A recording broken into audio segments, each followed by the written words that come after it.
Entre las noticias que tratamos, hablamos de distintos temas que tienen que ver con nuestra vida cotidiana. En definitiva, ¿no? Las historias de los demás pueden llegar a ser nuestras historias.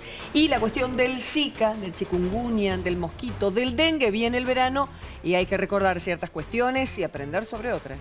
Exactamente, Karin, porque para todo esto y en cuanto a esta situación, lo más importante es la prevención, el cuidado y, como tratamos en otros temas aquí en la televisión pública, es la información.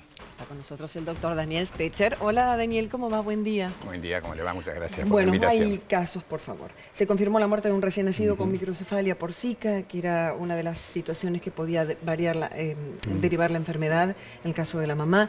En la provincia de Tucumán, 20 casos en Salta, Tucumán, y en Chaco, Buenos Aires, Misiones.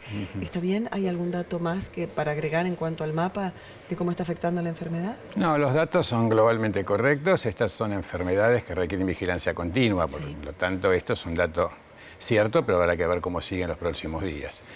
El problema que tenemos es que la llegada a Argentina de 3 virus, estos 3 virus se manejan en forma similar porque como son transmitidos por mosquitos, hoy entran en lo que llamamos enfermedades transmitidas por mosquitos. Sí. Básicamente por un mosquito que es el Aedes aegypti. Es el transmisor de estas 3 enfermedades que son el dengue, la fiebre chikungunya y el Zika.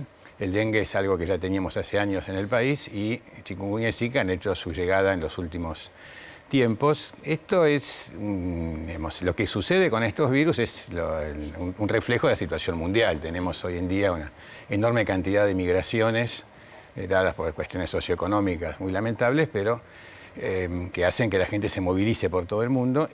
Después viene la parte de turismo también, que el turismo hoy en día se ha convertido en algo mucho más exótico que hace algunas décadas, y la gran facilidad para moverse de un continente a otro prácticamente en horas, lo cual hace que enfermedades que antes estaban limitadas a algunas zonas del mundo, hoy rápidamente se muevan por el resto del planeta y se encuentren con mosquitos que son capaces de transmitirla. O sea, nosotros tenemos a Aedes aegypti en el continente, que es un transmisor de fiebre amarilla, pero cuando empezaron a llegar virus como chikungunya o Zika, rápidamente este virus se empezó a diseminar. Por eso hoy en día Latinoamérica tiene esta situación de enfermedad con estos 3 virus.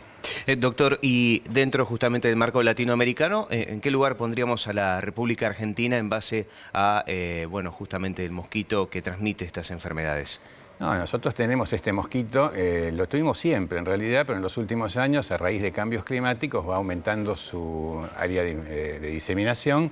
Incluso la ciudad de Buenos Aires, que normalmente tenía este mosquito, pero en épocas más estivales, ahora cada vez se estira más el periodo de aparición del mosquito y ya empieza a hacerlo desde épocas tempranas estivales. ¿El mosquito puede aparecer en la zona sur del país o solo uno lo relaciona con las zonas húmedas y calurosas? No, el mosquito se maneja sobre todo en zonas calurosas y a ciertas alturas. Por ejemplo, en la alta montaña no vamos a encontrar mosquitos. Pero lo que es cierto es que la zona de diseminación de este mosquito cada vez viene más abajo en términos de sur, porque al cambiar las cuestiones climáticas tenemos zonas más calurosas donde antes hacía más frío. Vamos a recordar cómo se transmite la enfermedad, porque el mosquito pica, pero después el adulto puede contagiar. Todo depende de qué estemos hablando. Chikungunya y dengue son 2 enfermedades que se transmiten casi exclusivamente por la picadura del mosquito. O sea, el mosquito pica a una persona infectada, desarrolla el virus dentro de su aparato digestivo y después cuando pica, sobre todo la que pica es la hembra en realidad, es un dato muy conocido porque es la que se tiene que alimentar, transmite la enfermedad. Zika tiene algunas diferencias que son realmente impactantes. En Zika se han demostrado 2 cosas. Una es la transmisión sexual, o sea, las relaciones no protegidas, o sea, sin uso del preservativo, con personas infectadas con Zika, el virus tiene la capacidad de transmitirse por vía del semen. Ya hay varios casos, uno documentado en Argentina, en la ciudad de Córdoba, de transmisión sexual. Y la otra cosa muy impresionante que hace este virus es transmisión lo que llamamos vertical, o sea, de madre a hijo durante el embarazo. Correcto. Que tiene como impacto lo que la gente ya conoce, que es los trastornos del desarrollo del feto. El más conocido es la microcefalia, que aparece por primera vez como documentación en Brasil. Este es un virus que no conocíamos que hacía esto, pero el gran impacto en Brasil hace esto. Y ya hemos tenido por lo menos un caso en Argentina, en la provincia de Tucumán, que es el que ustedes comentaron recién. Un caso. Doctor, entre estas 3 enfermedades, el Zika, el dengue y la chikungunya, ¿cómo las ubicaríamos? No quiero, como si fuera un ranking, ¿no? Es decir, ¿cuál es la más peligrosa de las 3? Y así bajando, digamos, en su peligrosidad. Diría que es un poco incómodo querer ubicarlas así. Si uno dice cuál es la que, digamos, ¿O la más complicada para el ser humano? No, todas son complicadas en realidad. Chikungunya es una enfermedad que se habla de baja mortalidad. Cuando uno aumenta la cantidad de casos, empieza a ver esa mortalidad. Por ejemplo, Colombia tenía una mortalidad importante por chikungunya. Dengue tiene una forma grave, que es la llamada forma hemorrágica, que puede producir la muerte, que en Argentina ha sido excepcional hasta ahora, pero se ve en otros países. Y Zika quizá es la que más impacte ahora por el tema de la transmisión vertical y la microcefalia. Cuidados. Y la otra parte de la pregunta era si hay ya un protocolo, el año pasado lo hubo, para que todos los hospitales tengan sus profesionales preparados para diagnosticar correctamente, porque uno no sabe, se siente mal, va al médico y tal vez llega tarde el diagnóstico de este tipo de virus. Eso por un lado. Y la otra, la prevención, qué hacer en casa. Bueno. Empecemos por la prevención. La prevención de estas enfermedades se basa en el control del mosquito. El problema acá es el vector. Si yo no tengo mosquitos, yo no voy a tener enfermedades. Latinoamérica tiene una experiencia interesante hasta la década del 70. Hablemos de fiebre amarilla, que es la enfermedad tradicional transmitida por estos mosquitos.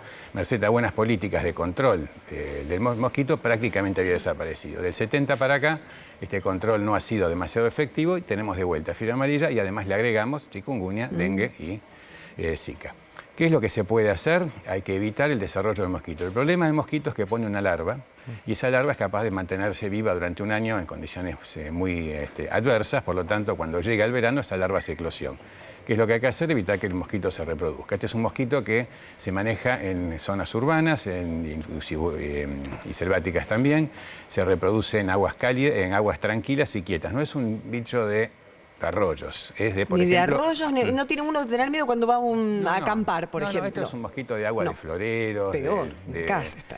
De depósitos de agua, de los platitos que van debajo. Claro, el agua que se estanca, digamos, en cualquier lugar. Lo que hay que hacer con eso es mantener todo eso seco, limpio, cambiar periódicamente el agua, evitar tener esas llantas tiradas o dar vuelta a los tachos que hay en los patios. Esto que se denomina descacharrización, un término medio raro, pero que es útil, es muy efectivo para evitar la reproducción. Obviamente hay políticas de fumigación que también contribuyen a esto, pero básicamente lo que uno tiene que hacer es evitar darle al mosquito lugar donde reproducirse. ¿En una pileta de lona puede suceder? ¿En una pileta de natación de lona? Sí. En las piletas hay algunas estrategias que van desde poner larvicidas en la pileta a incluso alguna cosa que le va a parecer muy simpática, que es hay unos pececitos, se llaman madrecitas, que se alimentan de la larva.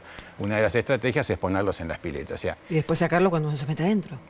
Sí. O no. O convivir con ellos. Alguien nada con delfines, porque no nada con una madrecita. Mirá qué interesante, ¿cómo se llaman esos peces? Se llaman madrecitas.